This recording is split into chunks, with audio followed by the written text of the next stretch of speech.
Translation ہے، وہ وقت یاد کرو جب انہوں نے اپنے باپ اور اپنی قوم سے کہا تھا کہ یہ کیا مورتیں ہیں جن کے آگے تم دھرنا دیے بیٹھے ہو۔ آیت نمبر 53 میں ہے، وہ بولے کہ ہم نے اپنے باپ دادوں کو ان کی عبادت کرتے ہوئے پایا۔ یہ بہت بڑا لیسن ہے ہم سب کے لیے کہ جو ہمارے بڑے کرتے رہے، ہر وہ کام فالو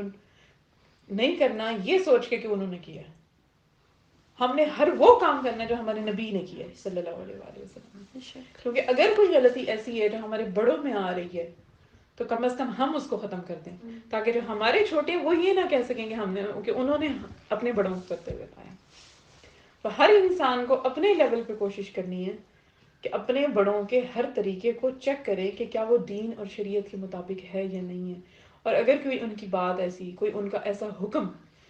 جو شریعت کے خلاف، کیونکہ شریعت کے خلاف تو اگر ماں باپ بھی حکم دیتے ہیں تو آپ اس کی بھی تعمیل نہیں کریں گے آپ اس کی۔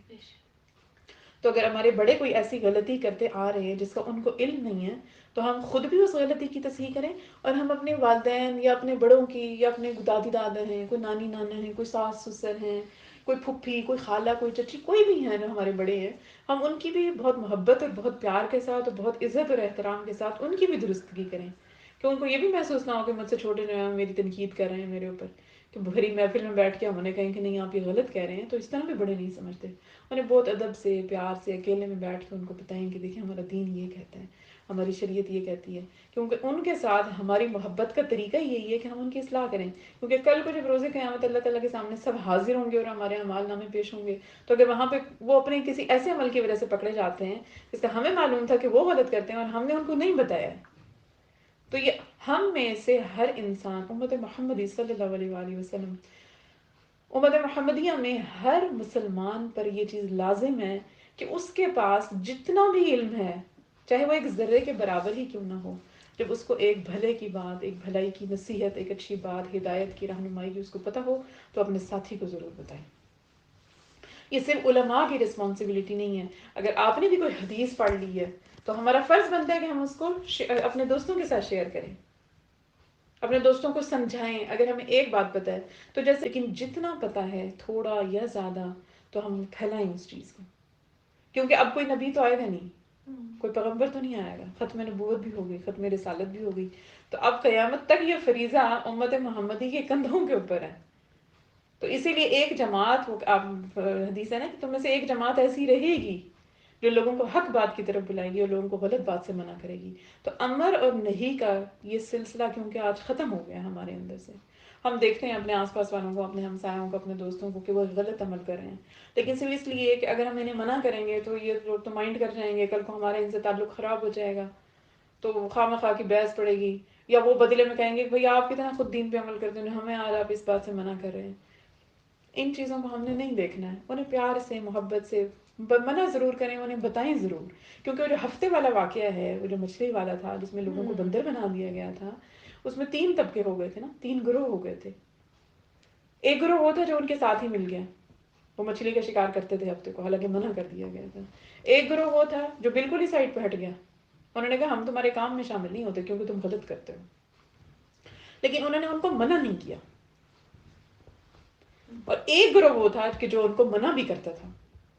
تو جب آفت آئی، جب عذاب آیا، تو 2 گروہ جو تھے وہ ان کے ساتھ ہی بندر بن گئے، اور وہ 2 وہ گروہ تھے، ایک تو ان کے ساتھ ہی کیونکہ مل گیا تھا، وہ خود غلط کام کر رہا تھا، دوسرا وہ تھا جس کو یہ پتا تھا، وہ خود تو غلط کام نہیں کرتے تھے لیکن وہ ان کو منع بھی نہیں کرتے تھے۔ تو اسی لیے جب آفت اور عذاب آتی ہے نا، اگر کسی ایسے کام پہ جو شریعت کے خلاف ہو رہا ہو، ایک بندہ بہت نیک ہے، بہت متقی ہے، لیکن وہ اپنے آس پاس والوں کو بتا ہی نہیں رہے کہ وہ کیا غلط کر رہے ہیں، صرف اس وجہ سے کہ ان کے ساتھ میرا لنک نہ خراب ہو جائے، ان کے ساتھ میرا تعلق نہ خراب ہو جائے۔ ہمارے تعلقات صرف اور صرف راہ خدا کے لیے ہونے چاہیے، خدا کے راستے کے لیے، اور اگر آپ کریں تو اللہ کی خاطر، اور اگر آپ ہر مسلمان سے محبت کریں کیونکہ وہ اللہ کی خاطر ہے، اور ہر مسلمان سے کرتا ہے۔ ایک تو ہوتا ہے نا کہ گناہ گار تو ہم میں سے ہر انسان اٹھتے بیٹھتے کتنے گناہ کر لیتے ہیں، یہ نہیں، لیکن وہ کوشش بھی کرتا ہے چلو میں اپنی تصحیح کروں، ٹھیک ہے یہ غلط ہے، یہ چیز ٹھیک نہیں ہے، مجھے اپنی یہ اصلاح کرنی چاہیے۔ لیکن ایک وہ ہے کہ نا سرے عام گناہ کرتا ہے کوئی، اور کوئی بھی اس کو منع نہیں کرتا، اس کے ساتھ تعلق رکھ رہے ہیں، پھر بھی آپ کو پتہ ہے کہ کوئی گناہ کبیرہ میں خاص طور پہ اگر ملوث ہے، کوئی پینے پلانے میں ملوث ہے، کوئی سود کے کاروبار میں ملوث ہے، اور پھر بھی آپ کو علم ہو پورا اس بات کا، اور پھر بھی آپ اس کے ساتھ تعلق رکھیں کہ دنیا کا تعلق ہے، یہ تو رہنا چاہیے ورنہ وہ مائنڈ کر جائے گا، وہ ناراض ہو جائے گا، ہمارا تعلق خراب ہو جائے گا. نہیں، جب گناہ کبیرہ ہو رہا ہے، گناہ کبیرہ پتہ چل جائے تو ہم اس کو دوسروں کو بتائیں. یہ بھی نہیں ہونا چاہیے، کیونکہ جس گناہ کو رب ذوالجلال نے جس کو ڈھک دیا ہے نا، اس کا پھر رائٹ ہمیں بھی نہیں پہنچتا کہ ہم اس کے گناہ کبیرہ کو پھیلائیں. ہمیں اور ہم پہ رحم کرے اور ہماری اصلاح بھی کرے، اور ہمیں اتنی ہمت اور ہمیں اتنی توفیق بھی دے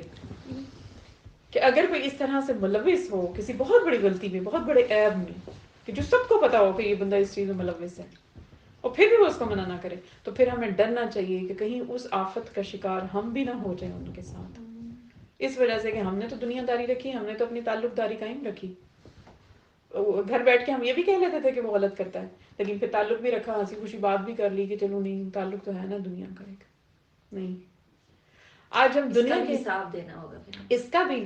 اور یہ جو آفت ہے نا، یہ پھر یہ وہی والا کام ہوتا ہے پھر جو ہفتے کے دن والے لوگوں کے ساتھ ہوا تھا، کہ پھر جب عذاب آتا ہے تو پھر ان کے اوپر بھی آتا ہے. اس کی وجہ یہ ہوتی ہے کہ تم نے ان کو کیوں منع نہیں کیا، کیونکہ ایمان کا سب سے کم درجہ ہے کہ آپ دل میں کم از کم اس چیز کو برا سمجھیں، لیکن یہ سب سے کم درجہ ہے. سب سے پہلا درجہ تو یہ ہے کہ آپ اپنے ہاتھ سے، اپنی زبان سے اس کو روکیں، اس کام کو منع کریں، بند کریں. اس کام کو نہیں کر سکتے، کم از کم زبان سے اس کا اظہار ضرور کریں کہ آپ یہ غلط کر رہے ہیں، آپ یہ ٹھیک نہیں کر رہے ہیں.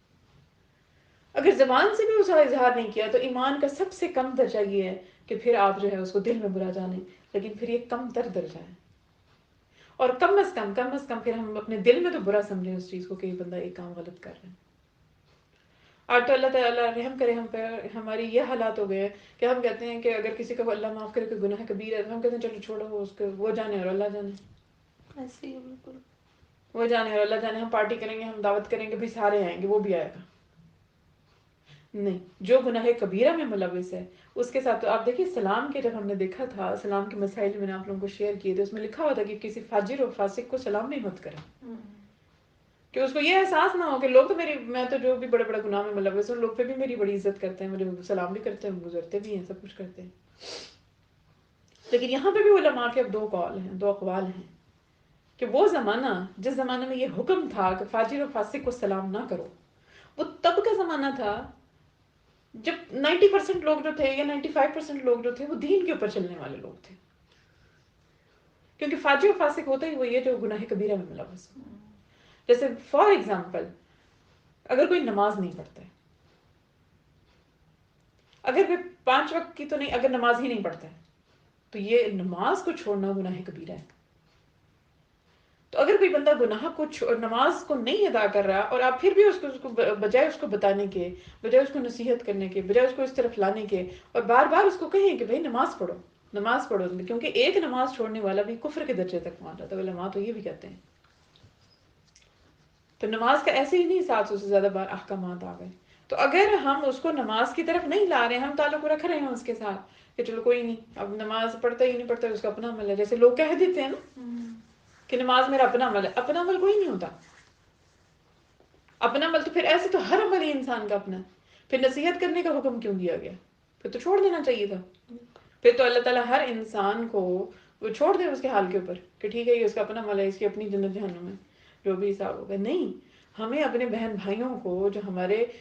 شرعی بہن بھائی ہیں، جن کو شریعت کہتی ہے، جن کو دین کہتا ہے، کیونکہ ہم سب ہمارے دینی بہن بھائی ہیں، یہ ان سب کے ساتھ ہمارا تعلق ہے، رشتہ ہے جس کا ہم سوچے نہ سوچے رشتہ جڑا ہوا ہے. وہ تو اپنی بہن ہماری اگر نماز نہیں پڑھتی تو ہم اس کو بھی کھینچ کے لائیں کہ آپ نماز پڑھیں، اس کو نماز کی فضیلت بتائیں، نماز کے اوپر ایک درس رکھ لیں کہ اس کو پتہ چلے. کیونکہ ہو سکتا ہے کہ ان بیچاروں کو کوئی بھی اتنا سمجھانے والا نہ ملا کہ جس نے اس طرح سے کسی نے بیٹھ کے ان کو اس چیز کی اہمیت کے بارے میں بتایا ہو. تو ہو سکتا ہے وہ اس لیے پھر ہمیں ملوث ہو، یا ہو تو پھر یہی حکم ہے کہ اس کو پہلے سمجھائیں، پیار سے سمجھائیں، تھوڑا سا سختی سے سمجھائیں. نہیں سمجھ رہا پھر اسے کہتے سب سے پہلا میرا رشتہ میرے رب ذوالجلال کے ساتھ ہے. کیونکہ آپ سے ہم نے کیا فرمایا تھا کہ تم میں سے کوئی اس وقت تک مومن نہیں ہو سکتا جب تک میں اس کو اس کے ماں باپ، اس کے بہن بھائی، اس کے ہر رشتے سے زیادہ عزیز نہ ہو جاؤں. تو اس بات کا کیا مطلب ہے؟ اس کا مطلب یہی ہے کہ جب تک آپ کے عزیز ہونے سے، کیونکہ جب ہم کسی سے محبت کرتے ہیں نا تو اس کے منہ سے چھوٹا سا بھی لفظ نکل جائے تو ہماری خواہش ہوتی ہے کہ ہم اس کو پورا کریں تاکہ اس کا دل خوش ہو. تو نبی پاک صلی اللہ علیہ وآلہ وسلم سے محبت کرنے کا مطلب ہی یہی ہے کہ آپ سے محبت ہوگی تو جو آپ کی حدیث ہے، جو آپ کا عمل ہے، جو آپ کی سنت ہے، جو آپ نے قرآن اپنا کلام ربی آپ کے دل پہ اترا، آپ کی زبان سے نازل ہوا، تو جب وہ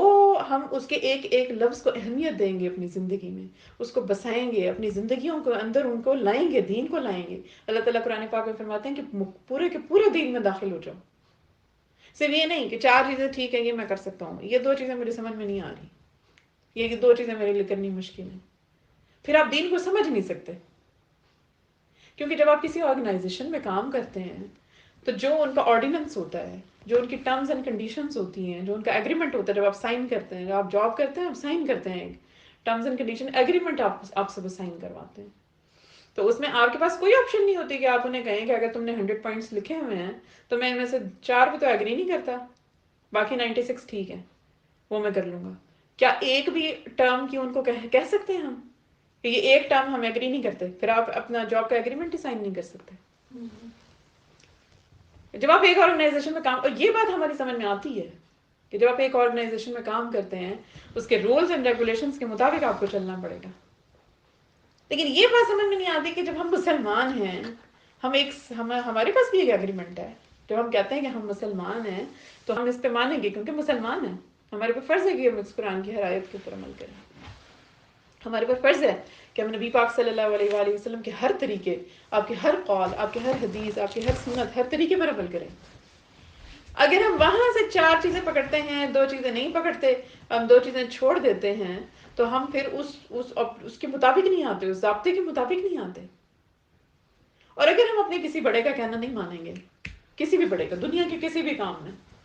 آپ کے اوپر کسی نے ایک لیڈر بنایا ہے، اب وہ آپ کو کوئی بھی بات کر رہا ہے، آپ اس کی بات نہیں مان رہے کہ ٹھیک ہے 3 باتیں تمہاری مانوں گا، 3 باتیں تمہاری نہیں مانوں گا، تو رزلٹ کیا ہوگا؟ اس کی لیڈرشپ آپ چیلنج کرتے ہیں. آپ یہ چیلنج کرتے ہیں نا، جب آپ کسی لیڈر کی 3 باتوں کو مانتے ہیں، 3 کو نہیں مانتے، اس کا مطلب آپ اس کو چیلنج کرتے ہیں کہ مجھے اعتراض ہے آپ کی ان 3 باتوں کے اوپر. تو جب ہم قرآن کی 10 باتیں پکڑتے ہیں اور 10 کو چھوڑتے ہیں، اس کا مطلب ہے ہم بھی دوسرے الفاظ میں ہم اعتراض کرتے ہیں ان 10 چیزوں کے اوپر، یا ہمیں لگتا ہے کہ ہم نہیں عمل کر سکتے ان 10 چیزوں کے اوپر، یا ہم نہیں کرتے. نعوذ باللہ، نعوذ باللہ.